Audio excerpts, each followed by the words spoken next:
नमस्कार दोस्तों, स्वागत है आपका आज के मुख्य समाचारों की वीडियो में। जी हां दोस्तों, यहां पर आपको देखने को मिलेगी सुबह से लेकर शाम तक की सारी के सारी बड़ी खबरें मुख्य समाचार ब्रेकिंग न्यूज अपडेट के रूप में। तो दोस्तों, आपसे रिक्वेस्ट है इस वीडियो को ज़्यादा से ज़्यादा लाइक और शेयर करें।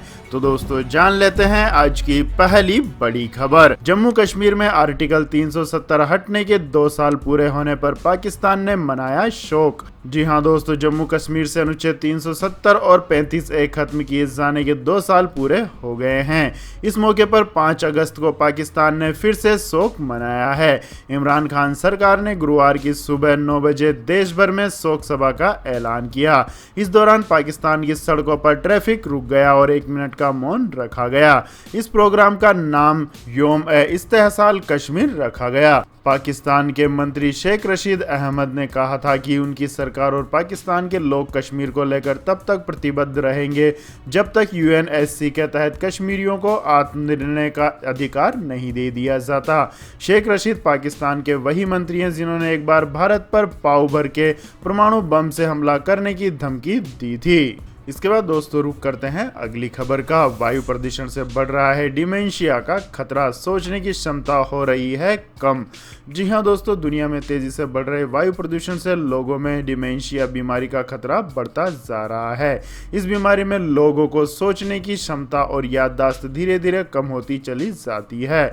अमेरिका में की गई एक नई स्टडी में पाया गया है कि हवा में मौजूद 2.5 माइक्रोमीटर से कम व्यास के कण लोगों में ज़्यादा खतरा बढ़ा रहे हैं। PM 2.5 में धूल के बेहद बारीक कण हवा में घुल जाते हैं और सांसों के जरिए वे धीरे धीरे इंसान के शरीर में प्रवेश कर जाते हैं, जिससे उन इलाकों में रहने वाले लोगों को डिमेंशिया का खतरा बहुत ज़्यादा बढ़ जाता है। वाशिंगटन विश्वविद्यालय के रिसर्चर ने यह नई स्टडी की है। इस स्टडी की रिपोर्ट 4 अगस्त को प्रकाशित हुई है। स्टडी में शामिल राचेल शाफर ने कहा कि हमने पाया है कि माइक्रोग्राम प्रति घन मीटर की वृद्धि होने से डिमेंशिया के कारकों में 16 गुना वृद्धि हो जाती है। इस तरह का संबंध अल्जाइमर की तरह के डिमेंशिया से भी होता है।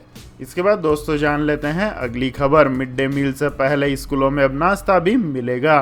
12 लाख बच्चों को मिलेगा फायदा। जी हां दोस्तों, अच्छी और गुणवत्तापूर्ण शिक्षा के साथ सरकार अब स्कूली बच्चों की सेहत का भी पूरा ख्याल रखेगी। इसकी तैयारी तेजी से शुरू हो गई है। इसके तहत स्कूलों में पढ़ने वाले सभी बच्चों का हेल्थ कार्ड तैयार होगा। साथ ही उन्हें मिड डे मील के साथ सुबह का नाश्ता भी दिया जाएगा। अभी स्कूलों में पढ़ने वाले बच्चों को सिर्फ मिड डे मील ही दिया जाता है।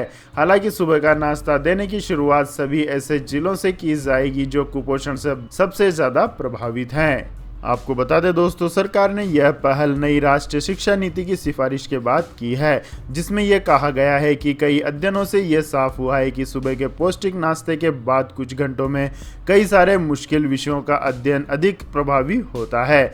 इस दौरान पढ़े गए विषय जल्द याद होते हैं।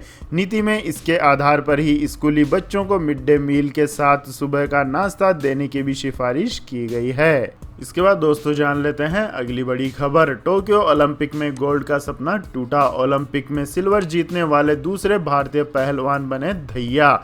जी हां दोस्तों, भारतीय पहलवान रवि कुमार दहिया ने शानदार प्रदर्शन करते हुए रजत पदक अपने नाम किया है। गुरुवार को 57 किलोग्राम फ्री स्टाइल वर्ग के फाइनल में रवि दहिया को दूसरी वरीयता प्राप्त रूसी ओलंपिक समिति के पहलवान जावर यगुएव ने 7-4 से मात दी। फाइनल में हार के साथ ही रवि दहिया का ओलंपिक में गोल्ड जीतने का सपना चकनाचूर हो गया है। आपको बता दें कि ओलंपिक में सिर्फ अभिनव बिंद्रा ही व्यक्तिगत स्पर्धा में अब तक भारत के लिए गोल्ड जीत पाए हैं। अभिनव बिंद्रा ने बीजिंग ओलंपिक के 10 मीटर एयर राइफल स्पर्धा में यह सुनहरी उपलब्धि हासिल की थी। इसके बाद दोस्तों, रुक करते हैं अगली खबर का। रेहड़ी पटरी वालों को सरकार दे सकती है खुशखबरी। व्यवसाय शुरू करने के लिए मिलेंगे 10,000 रुपये कैश। जी हां दोस्तों, मोदी सरकार की प्रधानमंत्री स्वनिधि योजना के तहत रेहड़ी पटरी लगाने वाले छोटे व्यापारियों और दुकानदारों के लिए जल्द ही खुशखबरी आ सकती है। दरअसल श्रम मंत्रालय से जुड़ी संसद की स्थायी समिति ने सरकार को रेहड़ी पटरी वालों को लोन की जगह सीधे नगद पैसा देने का सुझाव दिया है। समिति ने कहा है कि नगद पैसा देने से लोगों की आय की गतिविधि फिर से शुरू हो सकेंगी।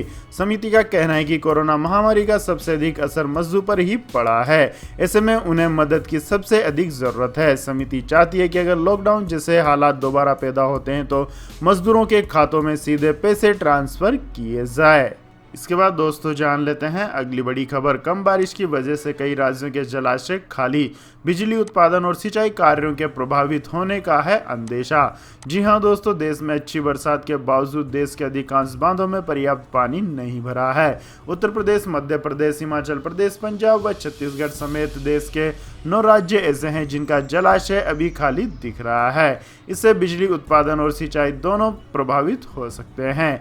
जून और जुलाई बीत चुके हैं और सामान्य सीजन के बाकी 2 महीने अगस्त और सितंबर में होने वाली बारिश का पूर्वानुमान भारतीय मौसम विभाग पहले ही जारी कर चुका है। विभाग के मुताबिक अगस्त में पश्चिमी मध्य प्रदेश, राजस्थान के कुछ क्षेत्रों, महाराष्ट्र के कुछ हिस्सों, जम्मू कश्मीर, लद्दाख, पंजाब के कुछ हिस्सों और हिमाचल प्रदेश में सामान्य से कम बारिश हो सकती है।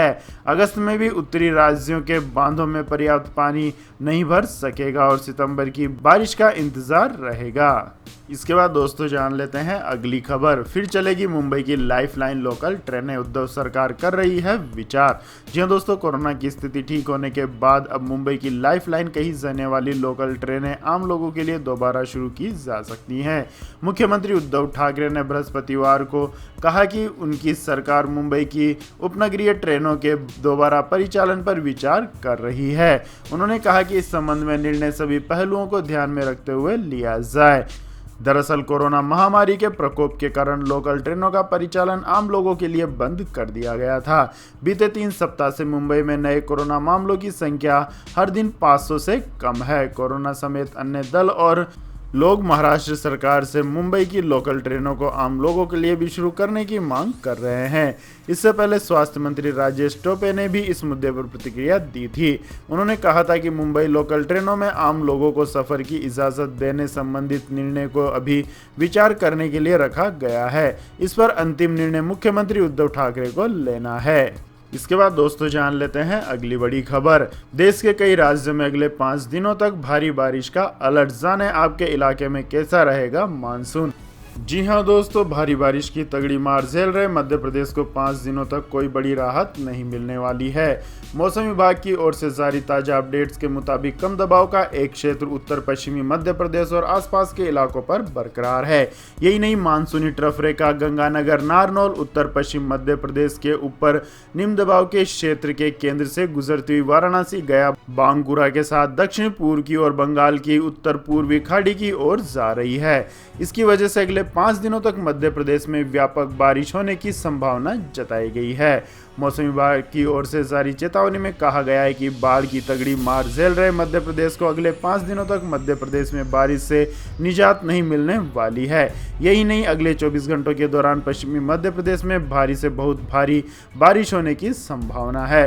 हालांकि बाद में इसमें कमी आती जाएगी। यही नहीं, पश्चिम बंगाल में कहीं कहीं भारी बारिश की संभावना है। अगले 24 घंटों में उड़ीसा और झारखंड, जबकि 7 से 9 अगस्त के दौरान बिहार के कुछ इलाकों में भारी बारिश हो सकती है। इसके बाद दोस्तों जान लेते हैं आज के सोने और चांदी के भाव। तो दोस्तों सोने चांदी की कीमतों में आज गिरावट दर्ज की गई। सोना चांदी की कीमतों में आई गिरावट से सराफा बाजार में रौनक फिर लौट आई है। आज सोने का भाव 41 रुपये लुढ़का है। इस तरह चांदी के भाव में 669 रुपये प्रति किलोग्राम तक फिसल गया था। India Boolean and jewellers association द्वारा जारी की गई जानकारी के अनुसार आज सोने का भाव 48,009 रुपये प्रति 10 ग्राम पहुंच गया। इसी के साथ चांदी का भाव 669 रुपये प्रति किलोग्राम की फिसलन के साथ 67,572 रुपये पर खुला था। इसके बाद दोस्तों जान लेते हैं अगली बड़ी खबर। चीन के 15 प्रांतों में फैला डेल्टा वेरिएंट, दुनिया में कोरोना केस 20 करोड़ के पार। जी हाँ दोस्तों, कोरोना वायरस का डेल्टा वेरिएंट दुनिया भर में फैल रहा है। ऐसे में बुधवार को दुनिया में कोरोना के कुल मामले 20 करोड़ से ज़्यादा हो गए हैं। कोरोना के रिकवरी करने वालों की संख्या भी 18.09 करोड़ पहुंच गई है। वहीं चीन के 15 प्रांतों में कोरोना के डेल्टा वेरिएंट के साथ अब तक 15 मामले रिपोर्ट कर चुके हैं। वहीं संक्रमण को फैलने से रोकने के लिए चीन ने वुहान और झांगजियाजे शहर को सील कर दिया है। चीन ने इसके साथ ही नई ट्रैवल एडवाइजरी भी जारी की है। वाल्टोमीटर के मुताबिक दुनिया में बीते 24 घंटों में 6.83 लाख टन मामले दर्ज किए गए। इस दौरान 439 लाख लोगों ने इस बीमारी को मात दी। वहीं 10,117 लोगों ने इससे अपनी जान गंवाई। बुधवार को सबसे ज्यादा 1.12 लाख केस अमेरिका में दर्ज किए गए। इंडोनेशिया में सबसे ज्यादा 1727 कोरोना संक्रमितों की जान गई है। तो यह थी दोस्तों आज की सभी महत्वपूर्ण बड़ी खबरें। और दोस्तों बारी आती है आज के माइंड क्विज क्वेश्चन की, जिसका जवाब देकर आप बन सकते हैं एक शानदार उपहार के विजेता। तो दोस्तों आज का सवाल है, भारतीय राष्ट्र पक्षी कौन है? जी हाँ दोस्तों, अगर आपको भारतीय राष्ट्रीय पक्षी का नाम आता है तो तुरंत कमेंट सेक्शन में लिख दीजिए। इस वीडियो को लाइक कीजिए, शेयर कीजिए और हमारे चैनल को सब्सक्राइब करके बेल आइकन का बटन भी दबा लें। धन्यवाद। जय हिंद, जय भारत, वंदे मातरम।